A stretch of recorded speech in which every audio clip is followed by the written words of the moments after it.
Goeiedag broers en susters, baie welkom by vandag se erediens.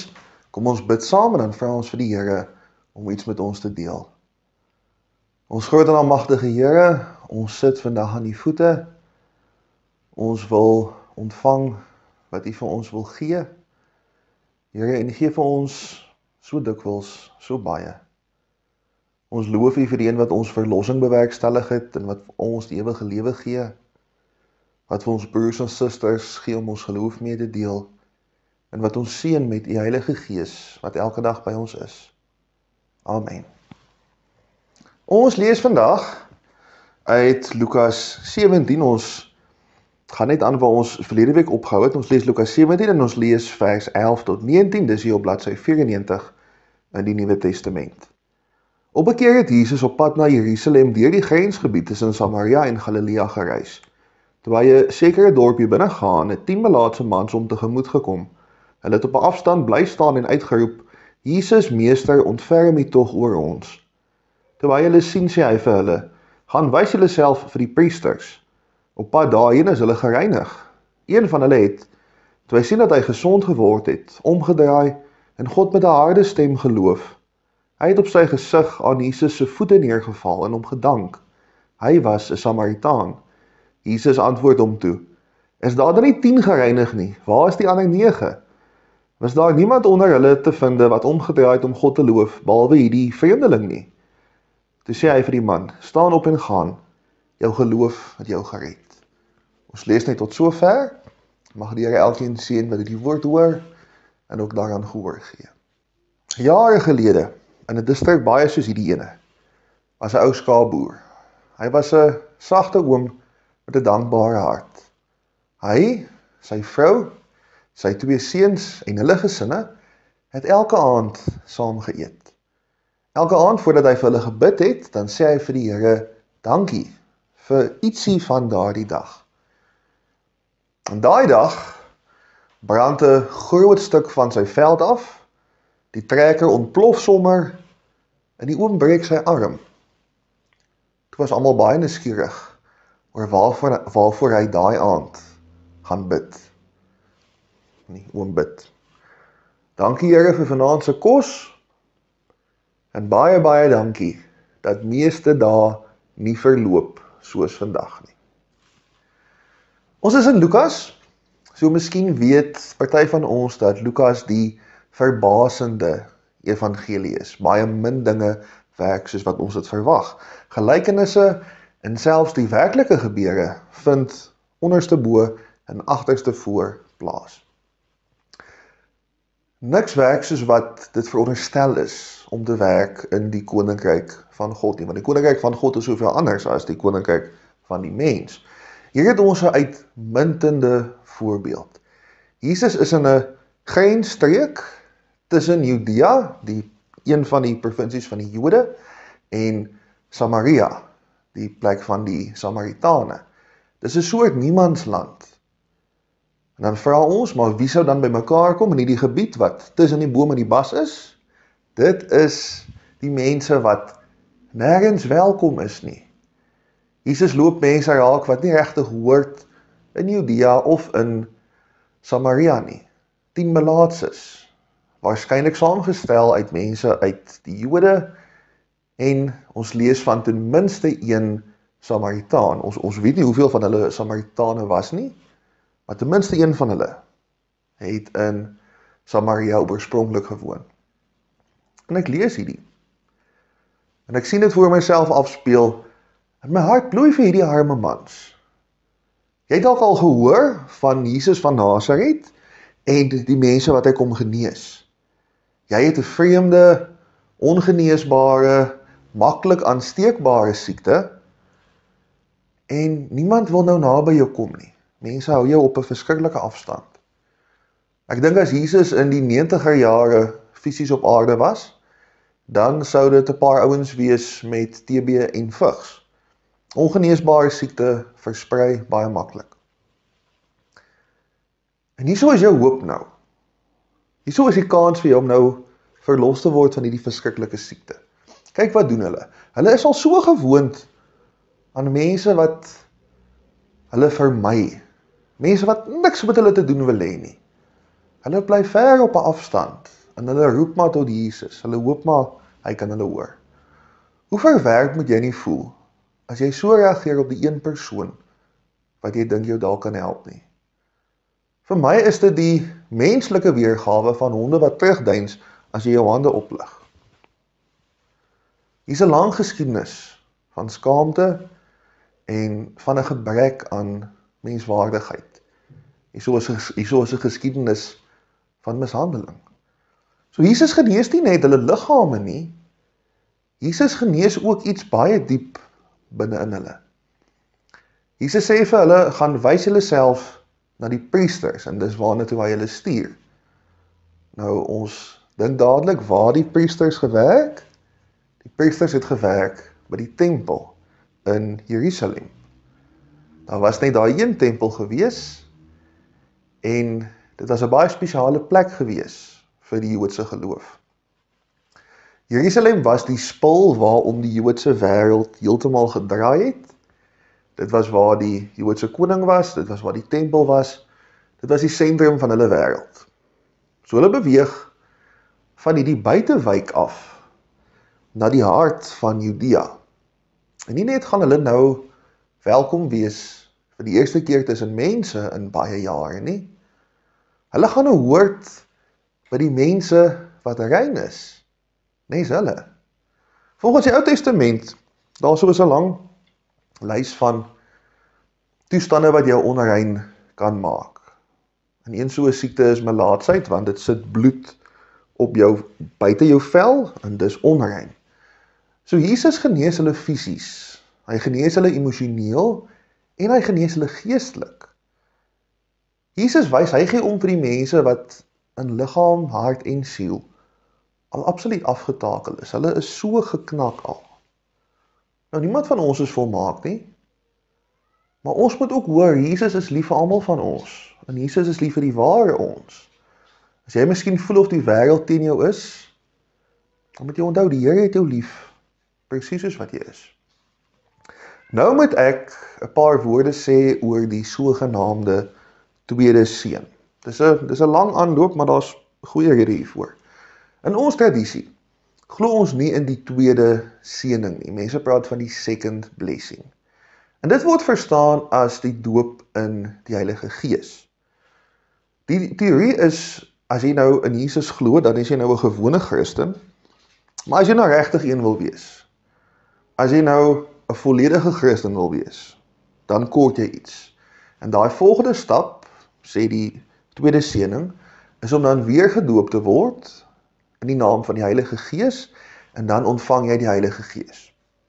Maar daar is bloot nie enige ondersteuning hiervan in die Bybel nie. Niemand wat ons van lees in die Bybel is 'n tweede keer gedoop nie, of dit nou net in die Gees is, en of dit nou vir 'n tweede algemene doop is nie. En boonop lees ons van geesvervulde mense soos Dawid, mense soos Saul, baie van die mense in die profete, mense wat die Gees ontvang het, wat nooit gedoop was nie. In daardie tyd was die teken van die verbond die besnydenis, en ons weet, daar was nie 'n tweede besnydenis nie, want dit sou hopeloos te seer wees. Deins ek nou so terug soos wat ek dit sê. Nee, ons glo dat as jy in die Here glo, dan ontvang jy ook die Heilige Gees. Daar's verskillende bewyse hiervoor in die Bybel. Paulus skryf in Efesiërs 1 vers 13 dat die Gees die seël van die geloof is. Toe die Efesiërs geglo het in Jesus, met ander woorde, het hulle ook die Heilige Gees ontvang. Die Gees was die bewys van hulle geloof. In Handelinge 10 is Paulus by Kornelius se huis, daar is hy besig om die evangelie te verkondig, en soos wat mense tot geloof gekom het in Jesus, Jode en heidene, ek praat nou sommer van Jodene, toe het die Heilige Gees op hulle neergedaal, en toe eers is hulle gedoop. En hulle is nie in die Heilige Gees se naam gedoop nie, ons lees hulle is gedoop in die naam van Jesus. Hoekom is dit belangrik? Dit is belangrik want dit getuig iets van die genade van God. In die gereformeerde tradisie beklemtoon ons baie God se genade. Tydens die reformatie was een van die hervormers se slagspreuke juis genade alleen. Daar was 'n paar van hulle, een van hulle was genade alleen, sola gratia. Die agtergrond hiervan is die katholieke praktyk van die aflaatbriewe. Ons ken waarskynlik die storie. Die destydse katholieke kerk het briefies verkoop, hulle het geld gekort, en op daai briefie staan, jou sonde is vergewe, jy kan so 'n briefie koop, en dan is jou sonde nou losgekoop. Nou dis niks teen die hedendaagse katholieke nie, want hulle doen dit al vir eeue nie meer so nie. Luther se reaksie hierop was dat God werk nie so nie. Ons kan nie ons sonde wegkoop nie. Ons kan nie ons sonde wegwerk nie. Ons kan niks doen om onsself te verlos nie, want 10 goeie dade, 10 miljoen rand, maak nie op vir een bose daad nie. Maar dis ook nie nodig dat ons eie verlossing wil veroorsaak nie, want Jesus het ons klaar verlos. Ons kan dit maar net aanvaar. Ons kan dit maar net so ontvang. Ons het niks anders nodig vir ons saligheid, anders as geloof in Jesus nie. Ons het nie die aflaatbriewe nodig nie. Ons het nie die tweede seun nodig nie. Niks. Geloof in Jesus is genoeg. Ons wat dink, ons dra by tot ons redding, is 'n bietjie soos om horisontale streepies op 'n motor te verf. Ons dink, dit maak die voertuig vinniger, maar dit doen niks daar nie.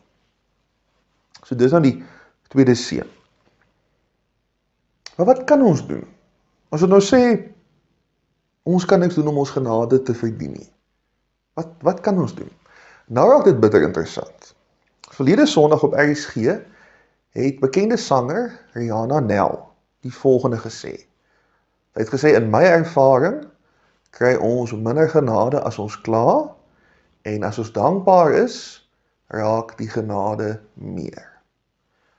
Ek het niks teen Rihanna Nel nie, behalwe dat mens nie iewers heen gaan toe nie.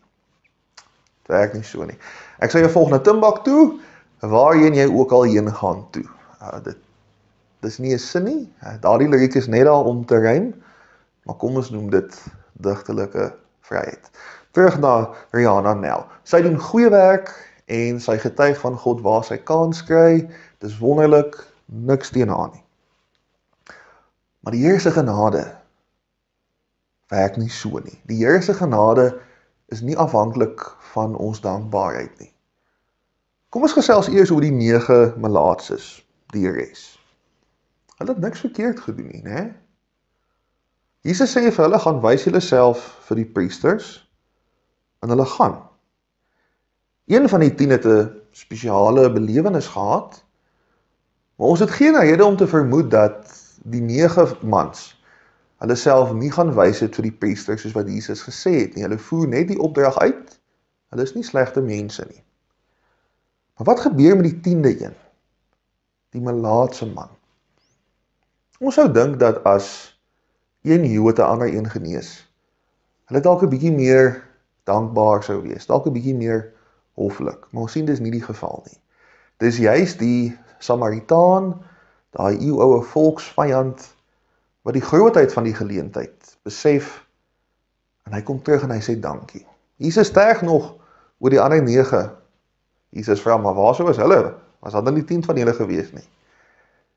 En Jesus sê vir die Samaritaan, wat nog nooit by die tempel gekom het in sy lewe nie, want hy was 'n Samaritaan, jou geloof het jou gered. En dis die verrassende deel. Wat in die 10de melaatse man sy hart gebeur het, dat hy teruggekom het, is dat hy nie net dankbaar was nie, maar hy het besef hoekom hy dankbaar moet wees. Ek wil graag vir ons 'n situasie voorstel. Jy en vriende, jy en familie, eet op 'n Sondag saam middagete. Die kos is baie lekker, almal gesels en kuier en die hele tafel lag saam. Dis 'n baie vrolike geleentheid. En dan net soos wat die geraas 'n bietjie bedaar, sê iemand, "Sjoe julle. Dis dan nou spesiaal." Dalk sê iemand, "Prys die Here." Dalk nie.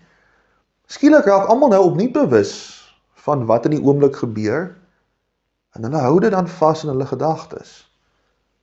En dis wat dankbaarheid doen.